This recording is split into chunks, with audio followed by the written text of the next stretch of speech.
মহান আল্লাহ রব্বুল আলামিন দুনিয়ার বুকে মানব জাতিকে সৃষ্টি করেছেন। সৃষ্টি করে এমনি ছেড়ে দেন নাই। আল্লাহ রব্বুল আলামিনের বিধিবিধানগুলো মানার জন্য কিভাবে এই মানুষটা চললে জান্নাতমুখী হতে পারে, আল্লাহ তাআলার সন্তুষ্ট অর্জন করতে পারে, এই ফর্মুলাকে সামনে নিয়ে আল্লাহ রব্বুল আলামিন আসমান থেকে 104খানা কিতাব আল্লাহ রব্বুল আলামিন পয়গম্বরগণের কাছে প্রেরণ করেন। তার মধ্য থেকে সবচেয়ে শ্রেষ্ঠ গ্রন্থ আপনার উপর আমার উপর যে রিসালা আল্লাহ রব্বুল আলামিন লাওহে মাহফুজ থেকে পয়গম্বরগণের মধ্যে সবচেয়ে শ্রেষ্ঠ পয়গম্বর আপনার নবী আমার নবী হজরতে মুহাম্মদুর রাসূলুল্লাহ সাল্লাল্লাহু আলাইহি ওয়াসাল্লামের উপর আল্লাহ রব্বুল আলামিন যে রিসালা প্রেরণ করেন, যার নাম আল কোরআন। সেই কোরআনের দিক নির্দেশনা, বান্দা কিভাবে চললে জান্নাতমুখী হতে পারে, আল্লাহ তাআলার সন্তুষ্ট অর্জন করে দুনিয়ার জীবন পরিচালনা করে জান্নাত নামক মহা দৌলত লাভ করতে পারে, এ উদ্দেশ্যে আল্লাহ রব্বুল আলামিন আসমান থেকে রিসালা প্রেরণ করেই ক্ষান্ত করেন নেই। পয়গম্বরদেরকে আল্লাহ তাআলা প্রেরণ করেছেন কোন কাজ করা যাবে, কোন কাজ করা যাবে না। পয়গম্বর হাতে দেখায়ে উম্মতদের মাঝে একেবারে সুন্দরভাবে কিভাবে কোন কাজ করবে প্র্যাকটিক্যালি আল্লাহ নবী সাল্লাল্লাহু আলাইহি ওয়াসাল্লাম উম্মতের সামনে উপস্থাপনা করেছেন। তাই আমাদের সামনে আমাদের জীবন, আমাদের দুনিয়া ও আখেরা সুন্দর করার জন্য দুইটা ফর্মুলা, একটা হলো কোরআন, আরেকটা হলো রাসূলুল্লাহ সাল্লাল্লাহু আলাইহি ওয়াসাল্লামের আদর্শ। নবীজি সাল্লাল্লাহু আলাইহি ওয়াসাল্লাম বলেন, তারাকতু ফীকুম আমরাইন লা তাদিল্লু তামাসসাকতুম বিহিমা কিতাবাল্লাহি ওয়া সুন্নাত রাসূলি। যতক্ষণ পর্যন্ত তোমরা দুইটা বস্তুকে শক্ত করে মজবুত করে ভালো করে ধরবা, ততক্ষণ পর্যন্ত কোনো জাতি তোমাদেরকে পথভ্রষ্ট করতে পারবে না, বিভ্রান্তিতে ফেলাতে পারবে না। একটার নাম হলো আল কোরআন, আরেকটা হলো রাসূলুল্লাহ সাল্লাল্লাহু আলাইহি ওয়াসাল্লামের জীবন আদর্শ। রবিউল আউয়াল মাস যেহেতু চলতেছে, এই মাসগুলোর মধ্যে আমাদের করণীয় কি, বর্জনীয় কি, কোরআন কোন কোন দিক নির্দেশনা আমাদেরকে করার জন্য উদ্বুদ্ধ করেছেন এবং কোন কোন জিনিস থেকে আমাদেরকে বেঁচে থাকার প্রতি নিষেধাজ্ঞা জ্ঞাপন করেছেন, এই বিষয়গুলোকে সামনে নিয়ে যখন পুরা পৃথিবী ছিল অন্ধকার, আইয়ামে জাহিলিয়াতের যুগ, শুধু মানুষ নয় চতুষ্পদ জন্তু পর্যন্ত তাদের কোনো অধিকার পায় নাই। চতুর্দিকে যখন অন্ধকার, জুলুম, অত্যাচার, নির্যাতন যখন চলতেছিল, দুই পায়ের মানুষগুলো যখন যেমন চার পায়ের জানোয়ারের চাইতে আরও বেশি নিকৃষ্ট হয়ে গেছিল, এমন এক সময় আল্লাহ রব্বুল আলামিন উম্মত এই বান্দাদের উপর তার দয়া করে মেহেরবানি করে তার সবচেয়ে প্রিয় শ্রেষ্ঠ নবী হজরতে মুহাম্মদুর রাসূলুল্লাহ সাল্লাল্লাহু আলাইহি ওয়াসাল্লামকে এই দ্বারাপৃষ্ঠে প্রেরণ করেন। নবীজি সাল্লাল্লাহু আলাইহি ওয়াসাল্লামের আগমনের আগে পুরা পৃথিবী ছিল অন্ধকারের যুগ, আইয়ামে জাহিলিয়াতের যুগ।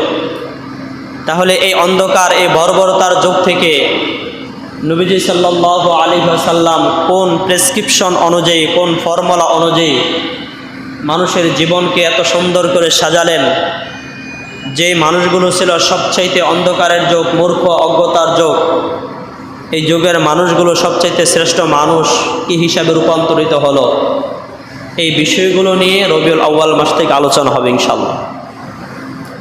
তার পূর্বে নবীজি সাল্লাল্লাহু আলাইহি ওয়াসাল্লামের জীবন আদর্শ, নবীজি সাল্লাল্লাহু আলাইহি ওয়াসাল্লামের জীবনকে প্রথমত দুই ভাগে ভাগ করা যায়।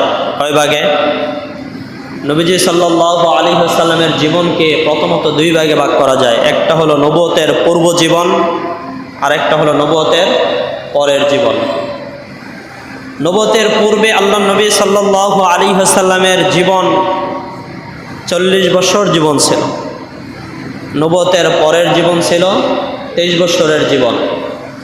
এই 23 আর 40 মূল কত হলো? 63 বছর। আল্লাহ নবী সাল্লাল্লাহু আলাইহি ওয়াসাল্লাম এই দ্বারাপৃষ্ঠে 63 বছর জীবিত ছিলেন। তারপরে নবুয়তের পরের জীবনকে দুই ভাগে ভাগ করা যায়, একটা হলো মক্কি জীবনী আর একটা হলো মাদানী জিন্দিগি। সিরাতের যে আলোচনাগুলো, আল্লাহ নবী সাল্লাল্লাহু আলাইহি ওয়াসাল্লাম দুনিয়ার বুকে আগমন করার পূর্বেই অন্যায় অত্যাচার, যেদিন নবীজি সাল্লাল্লাহু আলাইহি ওয়াসাল্লাম জন্মগ্রহণ করবেন, রোম পারস্য থেকে শুরু করে আল্লাহ তাআলার ওয়াহদানিয়াতকে বাদ দিয়ে, আল্লাহ তাআলার একত্ববাদ এর বিধানগুলো বাদ দিয়ে মূর্তির পূজা, মানুষ যে অন্যায় অপরাধগুলো করতেছিল একের পর এক ধারাবাহিকভাবে বন্ধ হয়ে গিয়েছে। নবীজি সাল্লাল্লাহু আলাইহি ওয়াসাল্লামের জীবনের সংক্ষিপ্ত আলোচনা, রাসূলুল্লাহ সাল্লাল্লাহু আলাইহি ওয়াসাল্লাম এর বরকতময় জীবনের সূচনা লগ্ন থেকে শুরু করে আমরা সিরাতের কিতাবে আলোচনা আমরা শুনেছি, সামনে আলোচনা হবে। আজকে সময়ের প্রতি লক্ষ্য রেখে আমাদের যে বিষয়গুলো জরুরি দরকার, মাঝখানে ডিঙ্গি এই বিষয়গুলো আলোচনা করার চেষ্টা করব। নবীজি সাল্লাল্লাহু আলাইহি ওয়াসাল্লামের বয়স যখন 12 বছর 2 মাস 10 দিন, 12 বছর 2 মাস 10 দিন, রাসূলুল্লাহ সাল্লাল্লাহু আলাইহি ওয়াসাল্লামের চাচার সাথে যখন বাহিরে গেলেন, বুহাইরা রাহেব নবীজি সাল্লাল্লাহু আলাইহি ওয়াসাল্লামের সুন্দর চেহারা দেখে আবু তালিবকে সংবাদ দিলেন যে এই ছেলে হবে ভবিষ্যতের আখিরি নবী হযরতে মুহাম্মদ রাসূলুল্লাহ সাল্লাল্লাহু আলাইহি ওয়াসাল্লাম। অনেক লম্বা ইতিহাস, ওই দিকে যাচ্ছি না, শুধু মূল বিষয়টা বলার মাকসাদ হলো এই, আল্লাহ নবী সাল্লাল্লাহু আলাইহি ওয়াসাল্লামের বরকতময় পূর্ণ জীবনী 12 বছরের পর যখন রাসূলুল্লাহ সাল্লাল্লাহু আলাইহি ওয়াসাল্লামের বয়স 20 বছরে যখন রূপান্তরিত হলো, যখন 20 বছরে উপনীত হলেন আল্লাহ নবী, ওকাস একটা বাজার ছিল, ওকাস বাজার, এই বাজারের মধ্যে একটা যুদ্ধ সংগঠিত হয়েছে। একদিকে ছিল কুরাইশ দল আর অপর দিকে ছিল কায়েস ও আইনাল। একদিকে কুরাইশ পক্ষ, অপর দিকে কায়েস আর আইনাল পক্ষ। এই দুই পক্ষের মধ্যে এক যুদ্ধ বাজে, যে যুদ্ধের নাম ছিল হিজার যুদ্ধ। যে যুদ্ধের নাম ছিল হিজার যুদ্ধ। এই যুদ্ধের লম্বা ইতিহাস, সর্বপ্রথম 3 জন মানুষকে হত্যা করা হয়। একের পর এক এই যুদ্ধের দাঙ্গা বাজতে বাজতে এমন অবস্থা হলো, এই যুদ্ধের মধ্যে অনেক অসংখ্য সন্তান তার মা হারালো, তার বাবা হারালো, এতিম হলো। অসংখ্য নারী বিধবা হলো, তার স্বামীকে হারালো। যখন এই হিজার যুদ্ধের অবস্থা পর্যবেক্ষণ করলো, তখন আল্লাহ নবী সাল্লাল্লাহু আলাইহি ওয়াসাল্লামের বয়স 20 বছর বয়স। রাসূলুল্লাহ সাল্লাল্লাহু আলাইহি ওয়াসাল্লাম তার চাচাদের সাথে তীরের কাজে, তার চাচাদেরকে তীর থেকে রক্ষা করার জন্য, যুদ্ধের আক্রমণ থেকে রক্ষা করার জন্য রাসূলও ওই যুদ্ধের মধ্যে অংশগ্রহণ করেন। নবীজি সাল্লাল্লাহু আলাইহি ওয়াসাল্লাম এই যুদ্ধের পর যখন কুরাইশবাসী দেখতে পেল, মক্কাবাসীগণ, যে এই হিজার যুদ্ধের মধ্যে যে অসংখ্য মানুষ দুনিয়ার বুক থেকে বিদায় গ্রহণ করে, যে বিপুল পরিমাণের ক্ষয়ক্ষতি হয়, মক্কাবাসীগণ একটা সিদ্ধান্ত গ্রহণ করলেন। তারা পরামর্শ করলেন আমাদের মক্কা নগরী কীভাবে যুদ্ধ থেকে বাঁচানো যায়, তার জন্য কি চিন্তাধারা করা যায়। তখন মক্কা নগরীবাসী মোটামুটি যারা নেতৃস্থানীয় লোক ছিল, বিভিন্ন দলের, যারা কুরাইশ বংশ থেকে শুরু করে, বনু কুরাইজা থেকে শুরু করে বড় বড় গোত্রের যারা ছিল, সকলে মিলে একটা সন্ধি লিপ্ত হলো। একটা সন্ধি করার জন্য স্থান নির্ধারণ করলো আব্দুল্লাহ বিন জুদআন তাইমি। মক্কার মধ্যে খুব প্রভাবশালী ব্যক্তি ছিলেন, ধনাঢ্য ব্যক্তি ছিলেন, বিশ্বস্ত ব্যক্তি ছিলেন, আমানতদারী একজন ব্যক্তি ছিলেন আব্দুল্লাহ বিন জুদাইন তাইমি। তার গৃহে যখন এক সন্ধি করার চিন্তাধারা করলেন, এই সন্ধির মধ্যে কয়েকটা পয়েন্ট ছিল। এই পয়েন্টগুলোর মূল বিষয় কী ছিল? এই পয়েন্টগুলোর মূল বিষয় ছিল আমরা দেশ রক্ষা করার জন্য, দেশের হেফাজত করার জন্য, অন্যায় অত্যাচার অবিচার যা আছে এই সবগুলো বন্ধ করার জন্য সার্বিকভাবে আমরা চেষ্টা করব। বিদেশি মানুষ যারা আছে আমাদের মক্কা নগরীতে যারা অবস্থান করতেছে, তাদের জান মাল, তাদের মান সম্মান ইজ্জত রক্ষা করার জন্য আমরা সর্বোচ্চ চেষ্টা করব। এতিম অসহায় দুর্বল মানুষ যারা আছে, গরিব অসহায় যারা আছে, তাদের অর্থ সম্পদগুলো তাদের কাছে বুঝিয়ে দেওয়ার জন্য আমরা বিন্দু মাত্র দ্বিধাবোধ করব না। এতিম অসহায় মানুষে, দরিদ্র মানুষ যারা আছে, দুর্বল মানুষ যারা আছে, তাদের হকগুলো আমরা পাই পাই করে তাদেরকে বুঝিয়ে দেব। এইভাবে সন্ধি, যেই সন্ধিকে আমরা ইসলামের দৃষ্টিকোণ থেকে আল্লাহ নবী সাল্লাল্লাহু আলাইহি সাল্লাম ছিলেন, যেটাকে হিলফুল ফুজুল আর অন্য নামেও আখ্যায়িত করা হয়। মূল বিষয় বলার মাকসাদ আর উদ্দেশ্য হলো এই,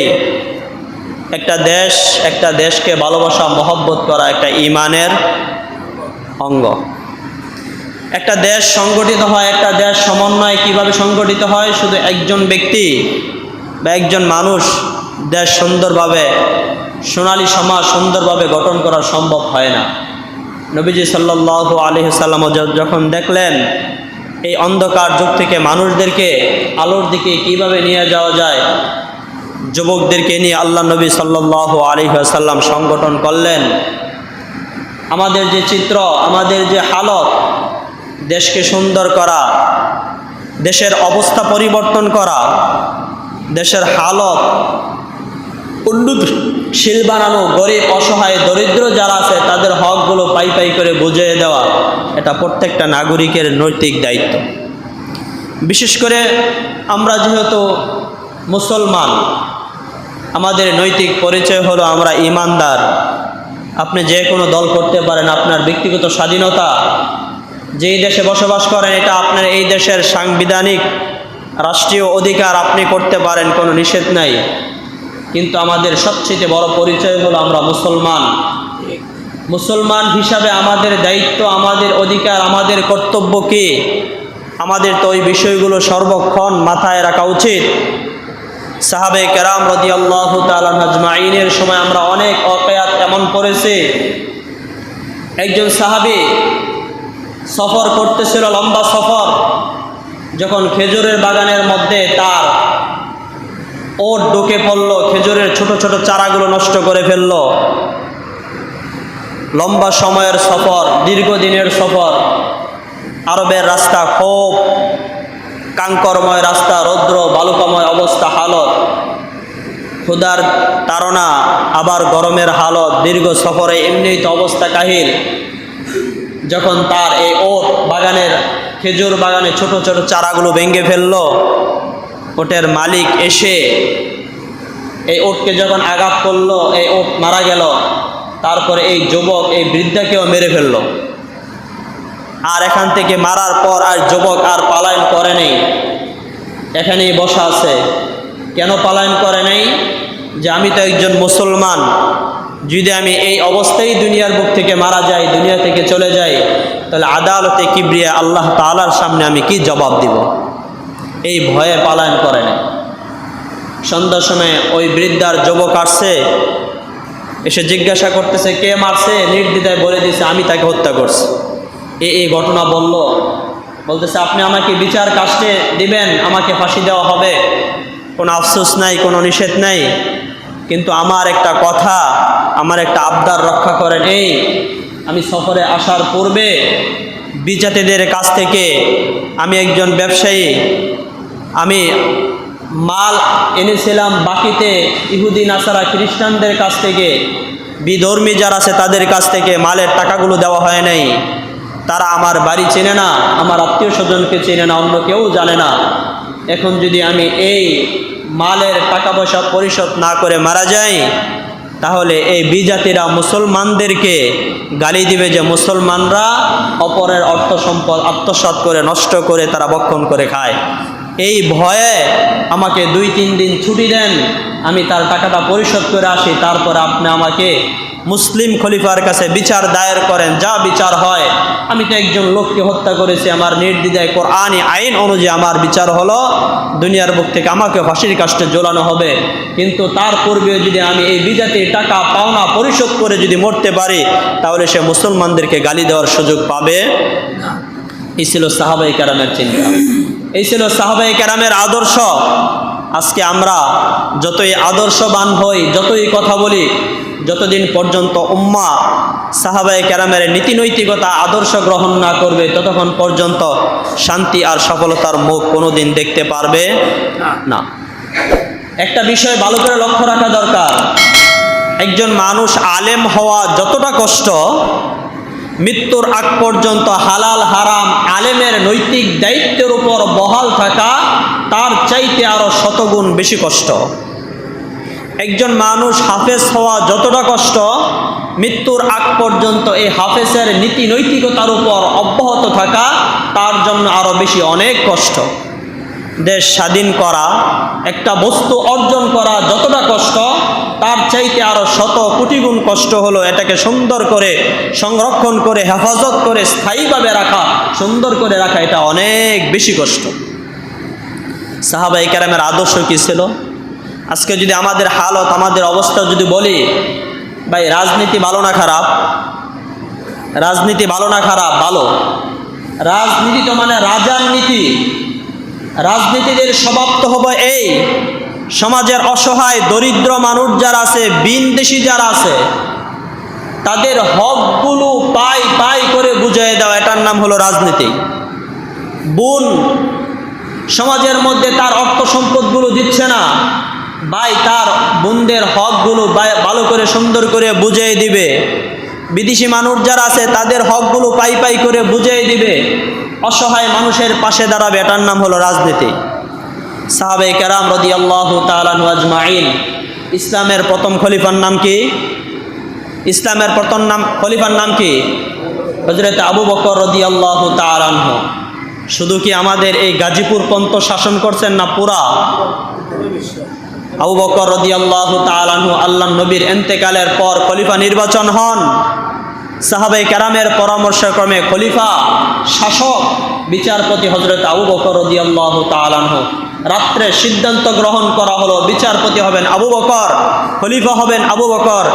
সকালবেলা এই বিচারের কাষ্ট রেখে সিংহাসন থেকে নেমে কাপড়ের গাঁটটি মাথায় করে নিয়ে বাজারে যাচ্ছেন বিক্রি করে সংসার চালানোর জন্য। সুবহানাল্লাহ। অনেক কিছু বোঝার আছে, অনেক লম্বা আলোচনার প্রয়োজন নেই। জ্ঞানী ব্যক্তি যারা আছে এখান থেকে অল্প, সাহাবায়ে কেরামের ইতিহাস, কোরআনে কারিম ইতিহাসের কিতাব না। কোরআনে কারিম কি ইতিহাসের কিতাব? কোরআনে কারিম কোনো ইতিহাসের কিতাব না। তারপরও ইতিহাসগুলো কেন বর্ণনা করা হয়েছে? শুধু ইতিহাসগুলো বর্ণনা করে আল্লাহ তাআলা ক্ষান্ত করেন নাই।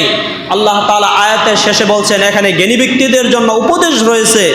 আবু বকর রাদিয়াল্লাহু তাআলা আনহু খলিফা নির্বাচন হলেন, তারপরেও তার সংসার পরিচালনা করার জন্য, তার সন্তান, তার স্ত্রীদের ভরণ পোষণ করার জন্য সকালবেলা কাপড়ের গাঁটটি মাথায় নিয়ে বাজারের দিকে হাঁটছেন বিক্রি করে।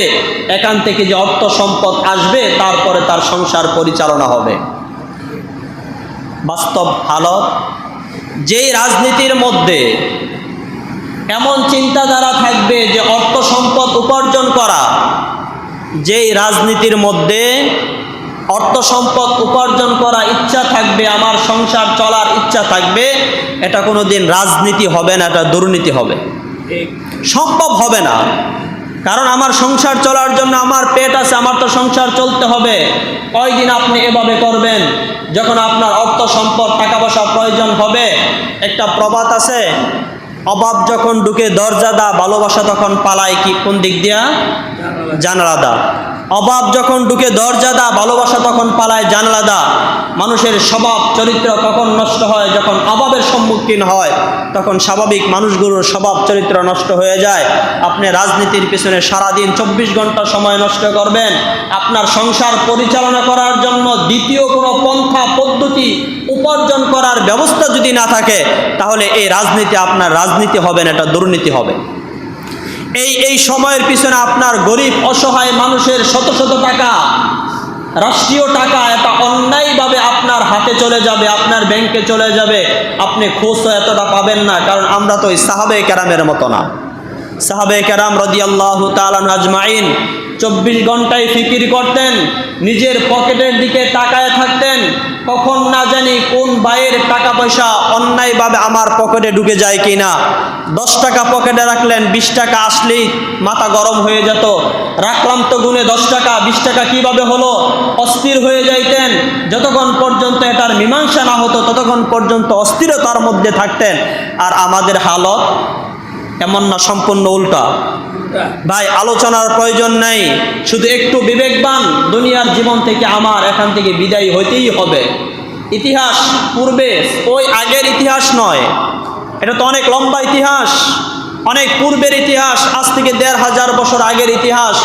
হয়তোবা কোরআনের সাথে হাদিসের সাথে আপনার এতটা সম্পর্ক না, তারপরও জুমায় ওয়াজ মাহফিল আলোচনা হচ্ছে, মনে করেন এইগুলো আপনি ভালো করে জানেন না, কিন্তু আমাদের ইতিহাস একেবারেই কাছেই আছে।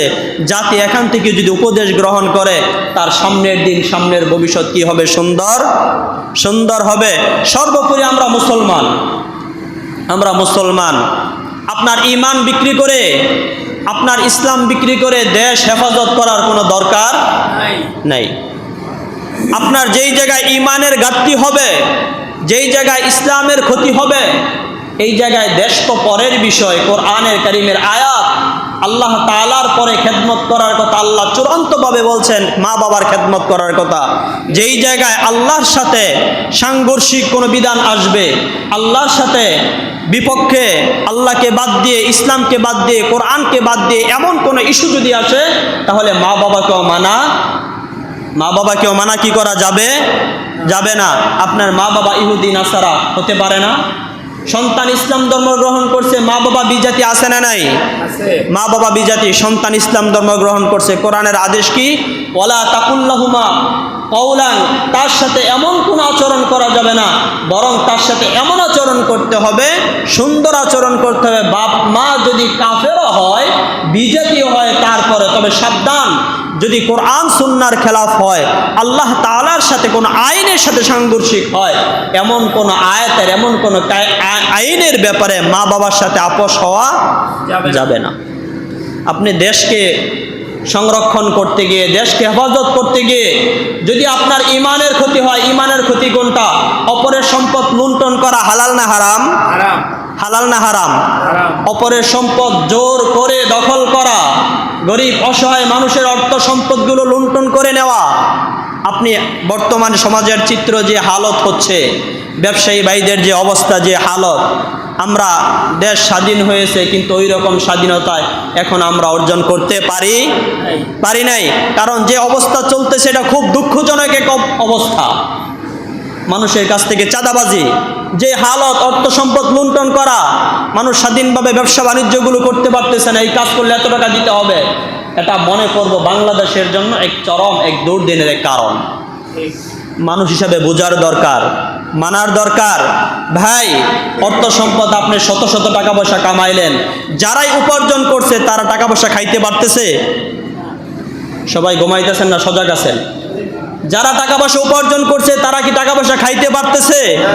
যতটুকু সম্মানে অতিষ্ঠ হয়েছিলেন, এটা কি সম্মান রয়েছে না নষ্ট হয়ে গেল? তাহলে আপনাদের হালত এর চাইতে ব্যতিক্রম হবে না, বরং এর চাইতে খারাপ হবে। এই অবস্থা, এই হালত দেখে জাতির জন্য, দেশের জন্য, আমি মুসলমান, আমার ঈমান রক্ষা করার জন্য, সর্বোচ্চ দেশকে হেফাজত করার জন্য ভাই আমি ফিকির করব, আমি একজন মুসলমান। আমি একজন কি? আমি একজন মুসলমান। আমাকে দুনিয়া থেকে বিদায় গ্রহণ করতেই হবে। আপনি যা করেন ব্যক্তিগত ব্যাপার, কিন্তু আপনাকে আল্লাহ তাআলা একটা বিবেক দিছে, আল্লাহ তাআলা আপনাকে এক বুদ্ধি দিছে। বিবেক দিয়ে আপনি চিন্তা করেন, ভালো করে বোঝেন, দেখেন কোন পথ আমার অবলম্বন করা দরকার। আমার বাবা তো চলে গেছে, দাদা চলে গেছে, তাদের হালত কি? এর চাইতে ব্যতিক্রম আমার হবে না। দিন যত যাচ্ছে তত হালত ভালো না খারাপের দিকে? আরো খারাপের দিকে। আমাদের পরিস্থিতি, আমাদের হালত, আল্লাহ না করুক, জাতি যদি ঈমান থেকে সরে যায়, জাতি যদি আমল থেকে সরে যায়, আল্লাহ তাআলার ওয়াহদানিয়ত থেকে যদি দূরে সরে যায়, যত উন্নতশীল হতে চায় কোনোদিন সম্ভব না, কোনোদিনও সম্ভব না। আর জাতি যদি ঈমানের উপর অটল থাকে, কোরআন সুন্নাহ মোতাবেক যদি জীবনযাপন করে, এটা আল্লাহ তাআলার চূড়ান্ত বিধান। তারাকতু ফীকুম আমরাইন লান তাদিল্লু তামাসসাকতুম লান তাদিল্লু। শুধু কোরআন এবং সুন্নাহ মেনে তোমরা চলো, আল্লাহ তাআলা কোনো জাতি যত বড় শক্তিশালী হোক না কেন, তোমরা যাদের ব্যাপারে চিন্তা করতেছো তারা অনেক শক্তিশালী, তারা এই করবে সেই করবে, আল্লাহ তাআলার একটা নিজাম, আল্লাহ তাআলার একটা নীতি হলো যে যত বেশি অন্যায় অপরাধ করে, যে যত বেশি অত্যাচার করে, তাদেরকে আল্লাহ তাআলা তত ছোট্ট বিষয় দ্বারা দুনিয়ার বুক থেকে ধ্বংস করে দেন। কিন্তু মুসলমানদের ইতিহাস, ঈমানের উপর চলো, আমলের উপরে চলো, দেশকে ভালোবাসা ঈমানের অঙ্গ, দেশকে ভালোবাসার চেষ্টা করো, নিজে ফিকির করো, নিজে দেশকে মহব্বত করে দেশের হালত পরিবর্তন করার চেষ্টা করো। আর একটা জিনিস ভাবো, আমি তো মুসলমান, আমাকে তো দুনিয়ার বুক থেকে বিদায় গ্রহণ করতে হবে। ওই আইয়ামে জাহিলিয়ার যুগ থেকে যেমনিভাবে নবীজি সাল্লাল্লাহু আলাইহি ওয়াসাল্লাম কোরআন আর সুন্নাহ নামক প্রেসক্রিপশনের মাধ্যমে সাহাবায়ে কেরামকে সোনালী এক সমাজ উপহার দিয়েছিলেন, কিয়ামত পর্যন্ত আগত মানুষ দেখবে এই সোনালী সমাজ থেকে মানুষ উপদেশ গ্রহণ করবে, এখান থেকে শিক্ষা গ্রহণ করে আমাদের ভবিষ্যৎ প্রজন্ম যারা আছে, যদি আমাদের হালত আমরা কোরআন থেকে দূরে সরে যাই, আমাদের অবস্থা আরো অনেক বেশি খারাপ হবে, এতটাই খারাপ হবে যেটা কোনোদিন বলেও শেষ করা যাবে না। এই জন্য সজাগ হন, এই জন্য ভালো করে বুঝেন, অবস্থা ভালো করে বুঝেন, পর্যবেক্ষণ করেন, সাহাবায়ে কেরামের ইতিহাসগুলো পড়েন, পড়ে নিজে ফিকির করেন যে আমি তো দুনিয়া থেকে বিদায় হব, আমার তো দুনিয়া থেকে চলে যেতে হবে, আমার হালত কি হবে, সাহাবায়ে কেরামের নীতি নৈতিকতা কি ছিল, তাদের আদর্শ কি ছিল। নবীজি সাল্লাল্লাহু আলাইহি ওয়াসাল্লাম হাদিসে স্পষ্ট বলেন, লা ইয়াদখুলুল জান্নাতা জাসাদুন গুজিয়া বিল হারাম, হারাম বক্ষণকারী, হারাম মাল অর্থ সম্পদ উপার্জন করে যে দেহ লালিত পালিত হবে, এটা কোথায় যাবে না? জান্নাতে। জান্নাতে যাবে না। জান্নাতে কি করবে না? যাবে না। দুর্নীতি করে, অন্যায় অপরাধ করে, মানুষের টাকা পয়সা নষ্ট করে যে অর্থ সম্পদের বিশাল অট্টালিকার মালিক হচ্ছেন, এগুলো সবগুলো হালাল না হারাম? সবগুলো হারাম না ডবল হারাম। এখানে অপরের হকের বিধান রয়ে গেছে। নবীজির ওই হাদিস, নবীজি সাল্লাল্লাহু আলাইহি ওয়াসাল্লাম সাহাবায়ে কেরামদেরকে বললেন, ও আমার সাহাবীরা, সবচেয়ে গরিব কোন ব্যক্তি বলো? সাহাবায়ে কেরাম পর্যায়ক্রমে বললেন, পরে বলেন, ইয়া রাসূলুল্লাহ আপনিই বলেন। নবীজি বললেন, সবচাইতে গরিব হলো ওই ব্যক্তি যে আদালতে কিবরিয়ায় হজের সওয়াব নিয়ে উঠবে, রোজার সওয়াব নিয়ে উঠবে, যাকাতের সওয়াব নিয়ে উঠবে, সওয়াবের বিশাল এক পাহাড় পরিমাণ স্তূপ থাকবে, অসংখ্য সওয়াব নিয়ে উঠবে, আল্লাহ তাআলার পক্ষ থেকে ফয়সালা হবে জান্নাতমুখী যাওয়ার জন্য। পিছন দিক থেকে তার অসংখ্য পাওনাদার, তার বোন, তার ভাই, তার প্রতিবেশী, তার সামাজিক লোক, রাষ্ট্রীয় সম্পদের যত জনগণ আছে, সবগুলো পিছন থেকে ডাক দিবে যে আমি 1 টাকা, তোমার এই টাকাগুলো তুমি নষ্ট করছিলা, একের পর এক তার সওয়াব দিতে দিতে সব শেষ হয়ে যাবে, এখনো পাওনাদার বাকি থাকবে। অবশ্যই আল্লাহ তাআলা বলবেন, তাদের গুনাহগুলো তোমার বোঝায় মাথায় নাও। তাদের গুনাহগুলো, পাওনাদারের গুনাহগুলো মাথায় নিয়ে এখন সে শূন্য, খালি হাত, আর কিছুই নেই। আল্লাহ তাআলা ফেরেশতাদেরকে বলবেন, তাকে টেনে হেসড়ায় উপরমুখী করে জাহান্নামে নিক্ষেপ করো, নাউজুবিল্লাহ। অর্থ সম্পদ কার জন্য রেখে যাবেন? নিজের পায়ে কুড়াল দিয়ে অর্থ সম্পদ কার জন্য রেখে যাবেন? আপনি তো খাইতে পারবেন কিনা এটা তো সন্দেহ নিশ্চিত না। আজকে আপনি এক জায়গা থেকে শত শত টাকা নিয়ে আসলেন, আজরাইল আপনার কাছে আজকে আসবে না, এমন কোনো গ্যারান্টি, নিশ্চয়তা আপনার আছে? নাই। যে সন্তানের জন্য আপনি অন্যায়ভাবে টাকা পয়সা রেখে গেলেন, যে স্ত্রীর জন্য অন্যায়ভাবে টাকা পয়সা রেখে গেলেন, আরে কোরআন হাদিসের থিওরিতে সম্মানভাবে রাখলাম। করোনার সময় ইতিহাস তো আমরা এমন অনেক আমরা নিজে পর্যবেক্ষণ করেছি। স্বামীর করোনা হয়েছে, স্ত্রী তার কাছে যায় নাই, ঘরের ভিতরে তালা মারি রেখে আসছে, স্বামী কাতরে না খেয়ে মারা গেছে। মার করোনা হয়েছে, সন্তান জঙ্গলে রেখে আসছে। তাহলে অন্যায় অপরাধ করে, মানুষের টাকা পয়সা লুণ্ঠন করে, স্ত্রীর জন্য, সন্তানের জন্য রেখে নিজের হাসর, নিজের কবর নষ্ট করে, এটা কোনো বুদ্ধিমানের কোনো কাজ হতে পারে না। রবিউল আউয়াল মাস চলতেছে, রবিউল আউয়ালের 2 তারিখ রসুলের আদর্শ গ্রহণ করেন। পুরা এই মাসব্যাপী রসুলের আদর্শ নিয়ে আলোচনা করা হবে। নবীজি কিভাবে সুন্দর করে এই সমাজকে, সুন্দর করে অগোছালো সমাজকে সুন্দরভাবে সাজাইলেন, নিজেও প্রত্যয় গ্রহণ করেন। আপনি এই সমাজকে সুন্দরভাবে সাজানোর ফিকির করেন। ভাই দুনিয়ার জীবন কয়দিন? দুনিয়ার জীবন কয়দিন? আপনি ভালো কি দুনিয়াতে ভালো কোনো কিছুই নাই। দুনিয়ার যত ভালো খাবার খান, বেশি ভালো খাবার খাইলে কি হয়? বদহজম হয়। বেশি ভালো খাবার খেলে কি হয় ভাই? বদহজম। দুনিয়ার খাবার আর জান্নাতের খাবারের মধ্যে পার্থক্য কি জানেন? দুনিয়ার খাবারের পার্থক্য হলো যত ক্ষুধা মজা তত।